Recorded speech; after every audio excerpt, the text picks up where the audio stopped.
جو وائلنس ہے جہاں پہ صحافیوں کی وہ اسلام آباد ہے. دیکھیں یہ ہمارا فیڈرل ہے اور ہمارا واقعی دارالحکومت ہے. پاکستان میں جرنلسٹ پروٹیکشن بل کی منظوری کے 2 سال مکمل ہونے کو ہیں، لیکن حکومتیں بل پر عمل درآمد سے گریزاں ہیں. صدر نیشنل پریس کلب انور رضا کہتے ہیں صحافی مالی و جانی طور پر دونوں طرح سے محفوظ نہیں. ریاست کی بنیادی ذمہ داری ہے کہ وہ صحافیوں کو تحفظ فراہم کرے، لیکن ہمارے ہاں بدقسمتی سے ایسا نہیں ہوتا. نہ تو ہمیں معاشی تحفظ دیا جاتا ہے اور نہ ہی جان کا تحفظ. اس حوالے سے جو ہماری تنظیمیں ہیں انہوں نے بہت زیادہ کام کیا، جرنلسٹ سیفٹی بلز پر کام کیا، اور ہماری یہی خواہش ہوتی ہے کہ ہم اداروں میں بہتری کے لیے اپنا کردار ادا کریں. پاکستان میں میڈیا کی آزادی پر نظر رکھنے والے ماہرین کا کہنا ہے کہ آزادی اظہار رائے کے احترام اور میڈیا کا سچ سننے کا حوصلہ پیدا کیے بغیر قانون کی عملداری اور سماجی ترقی ممکن نہیں. راولپنڈی کے سرکاری ہسپتال میں تزئین و آرائش، دروازے غیر بیماروں کے لیے بند. ہولی فیملی ہسپتال میں موجود MRI مشین 4 ماہ کے لیے غیر فعال ہو گئی ہے. وہاں پر کیا صورتحال ہے بتائیں گے وسیم چودھری اپنی رپورٹ میں. راولپنڈی کے 4 سرکاری اسپتالوں میں تزئین و آرائش، غریب مریضوں کے لیے ٹیسٹ سیکشن کے دروازے بند. صرف ہولی فیملی میں MRI مشین دستیاب لیکن مشین غیر فعال، مریض پریشان. یہاں پر جیسے کہ ایک مطلب C T scan, X ray وغیرہ باقی ڈائگنوسٹک فیسلٹیز تو ان میں بھی ہیں، وہاں پر بھی ہم ان کو فیسیلیٹیٹ کر رہے ہیں. جو اکوپمنٹ وہاں پر ایزیلی لے جایا جا سکتا ہے سیفلی. ماس وائی جو ہے MRI کی فیسلٹی باقی ہمارے جو الائڈ ہاسپٹل ان میں نہیں ہے، صرف یہ ہمارے ہولی فیملی میں ہے. پرائیویٹ لیبارٹریز کی چاندی، MRI ٹیسٹ 9,000 روپے سے 26,000 روپے تک پہنچا دیا گیا. حکومت کو چاہیے کہ اس ہاسپٹل کے بارے میں سوچیں، یہاں پہ MRI مشین آنی چاہیے جس کی وجہ سے اور بھی مریضوں کو فائدہ ہو اور ہمیں بھی ہو. تمام ذمہ داروں سے درخواست کروں گا کہ اس مشین کے لیے کوشش کریں اور ہولی فیملی کو بھی اوپن کریں. MIR مشین جو ہے ہم کو یہاں سے باہر سے لوڈ کرنے کے لیے، یہاں سے ٹیسٹ لینے کے لیے 20 سے 25-30 ہزار روپے دینے پڑتے ہیں. یہاں پہ کسی ہاسپٹل کے اندر اور ہولی فیملی کے علاوہ نہیں ہے. شہریوں کا مطالبہ ہے کہ MRI کی سہولت تمام سرکاری اسپتالوں میں موجود ہونی چاہیے. جنوری 2024 تک دوبارہ اسپتال کو فعال کر دیا جائے گا تاکہ یہاں پر مریض جو ہے وہ اپنا علاج معالجہ جاری رکھ سکے. کیمرہ مین شبیر احمد کے ساتھ وسیم چودھری، بول نیوز، راولپنڈی. موسم کی بات کر لیتے ہیں. رات میں خنکی اور دن میں گرمی. کراچی والوں کی شدید گرم موسم سے جان چھوٹ گئی، لیکن نومبر میں بھی پوری طرح سے سردی آ نہیں سکی. شہر کا موسم کیسا ہے جانتے ہیں سالک شاہ سے. جی بالکل، ماہ نومبر آتے ہی کراچی کی راتیں جو ہیں وہ سرد اور خنک ہونا شروع ہو گئی ہیں، جبکہ دن کے اوقات میں کافی گرمی رہتی ہے. اس حوالے سے شہری بھی کافی پریشان ہے کہ رات کو سردی اور خنکی ہے، دن میں گرمی ہے. اور اس کی وجہ سے محکمہ موسمیات کا بھی یہ دوسرے ساتھ یہ بتانا ہے کہ آئندہ جو آنے والے دن ہیں ان کے ساتھ درجہ حرارت جو بتدریج شہر کا کم ہوتا جائے گا. جبکہ رات کے اوقات کی جو ٹھنڈ ہے جو تسلسل سے جاری ہے، اس کی وجہ سے موسمی اثرات بھی شہریوں پہ کافی آنا شروع. جو رات کی جو ٹھنڈا موسم ہے اس کے بعد شہریوں نے گرم ملبوسات بھی نکالنا شروع کر دیے. اور رات کے اوقات میں ہم دیکھتے ہیں کہ شہر کے جو مضافاتی علاقے ہیں خاص کر کے وہاں پر درجہ حرارت کافی گر جاتا ہے، جبکہ شہر کے جو اندرون کے جو علاقے ہیں وہاں پر کنکریٹ اور اس طرح کی جو جگہ ہونے کی وجہ سے یہاں پر درجہ حرارت معتدل رہتا ہے. لیکن جو کراچی کی جو مضافاتی علاقے ہیں وہاں پر ٹھنڈ کافی بڑھ جاتی ہے. اور محکمہ موسمیات کا یہی کہنا ہے کہ جو بہت شکریہ آپ کا تفصیلات کے لیے. اور جناب سردی کا موسم ہو اور گرما گرم مچھلی ہو تو کھانے کا مزہ ہی آ جاتا ہے. کوئٹہ میں سردی کے ساتھ ہی مچھلی کی دکانوں پر رش دکھائی دے رہا ہے. شہریوں نے مچھلی کھانے کے لیے فوڈ سٹریٹس کا رخ کر لیا ہے. اس بارے بتا رہے ہیں اعظم الفت. کوئٹہ کے فوڈ اسٹریٹ پر خوب رونق، مچھلی کھانے والوں کا رش. شہری کہتے ہیں اس موسم میں مچھلی زیادہ شوق سے کھاتے ہیں، سردی کا مزہ ہی دوبالا ہو جاتا ہے. سردیوں کا موسم شروع ہو گیا کوئٹہ میں، تو ایسے موسم میں مچھلی سے زیادہ بہتر غذا کیا ہو سکتی ہے. میں بھی دوستوں کے ساتھ موسم اور مچھلی کو انجوائے کرنے کے لیے آئے ہوئے. کوئٹہ میں گوادر، سکھر اور کراچی سے مچھلی منگوائی جاتی ہے. موسم کے ساتھ مچھلی کی قیمت میں بھی اضافہ کر دیا گیا. سردی کا موسم ہے، موسم تھوڑا چینج ہو گیا تھا، سردی ہے، لیکن ابھی یہ مچھلی جو ہے نا مچھلی پڑے، ہم مچھلی کھانے کے لائے ہوئے ہیں. اس کا ٹیسٹ ماشاءاللہ بہت اچھا ہے. ہوٹلوں میں فروخت ہونے والی زیادہ تر مچھلیاں فارم سے خریدی جاتی ہیں. مچھلی فروشوں کا کہنا ہے کہ جب سے مچھلی کی مانگ میں اضافہ ہوا ہے دریائی مچھلی کی فراہمی مشکل ہو گئی ہے. پاکستان اور ڈنمارک میں گرین انرجی سے متعلق معاہدہ ہو گیا. کراچی میں ڈنمارک کے سفیر نے کہا کہ سیلاب گلیشیئرز کا تیزی سے پگھلنا انسانوں کے لیے خطرہ ہے. موسمیاتی چیلنجز سے نمٹنے کے لیے پاکستان کے ساتھ کھڑے ہیں. ثقافتوں کے تبادلے، دیس پردیس کے پکوان اور روایتی اشیاء شہر اقتدار میں سجا منفرد میلہ، جہاں مختلف ممالک کے کھانے پیش کیے گئے. میلے کی سیر کروا رہی ہیں ماہپارہ اپنی اس رپورٹ میں. ثقافتی رنگ دیس پردیس کے پکوان کے سنگ اسلام آباد میں Pakistan national council of arts میں رنگا رنگ تقریب کا انعقاد. کلچر ڈپلومیسی کے عنوان سے ایک چھت تلے مختلف ممالک کی روایت دیکھنے اور انجوائے کرنے کا موقع ملا. میلے میں آنے والے مرد و خواتین کا کہنا تھا کہ ایسی تقریبات سے دوسرے ممالک کی ثقافت اور کھانوں کی لذت کا پتہ چلتا ہے. Every food was different with test and وہ ڈسٹنکشن سے ڈفرینٹ ہوتی ہے. ہر ایک کلچر ہوتا ہے اور ہر فوڈ سے ہم دوسری کلچرز کو پہچانتے بھی ہیں. اکثر اس طرح ہونا بھی چاہیے. Like it is fun also اور اچھا بھی لگ رہا ہے اور مزے مزے کی چیزیں بھی کھانے کو مل رہی ہیں. So we have specialty from Malaysia which is coconut rice and we have here Bahraini kebab. We have meatballs from Denmark and from Germany. We have Italian mini pizza special. میلے میں سجے روایتی ملبوسات اور جیولری سمیت مختلف تصاویر شرکا کی توجہ کا مرکز رہیں.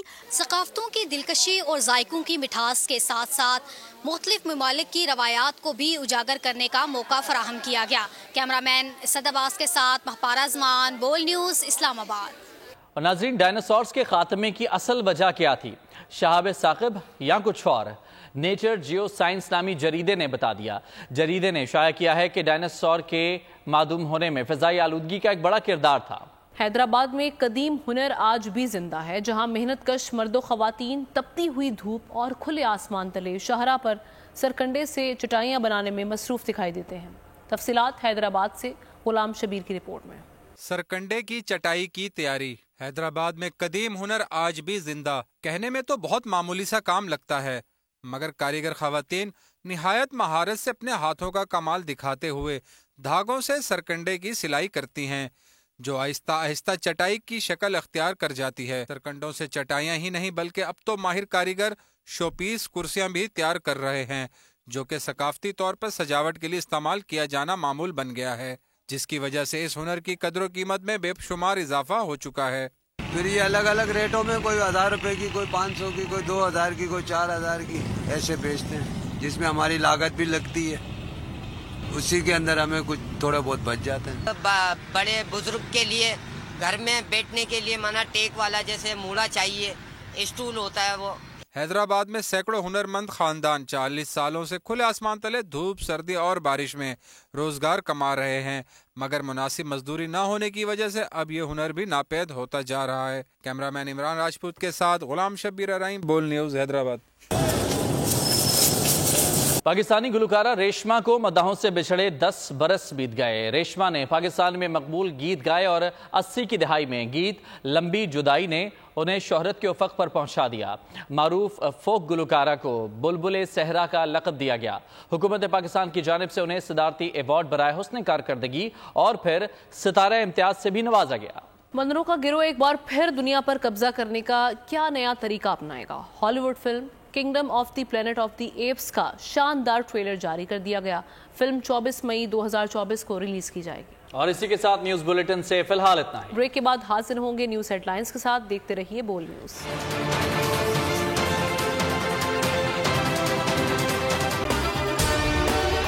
اگر آپ کو یہ ویڈیو پسند آئی ہے تو ہمارے چینل کو سبسکرائب کریں اور بیل آئیکن پر کلک کریں. سبسکرائب کریں اور بیل دبائیں تاکہ کوئی خبر رہ نہ جائے.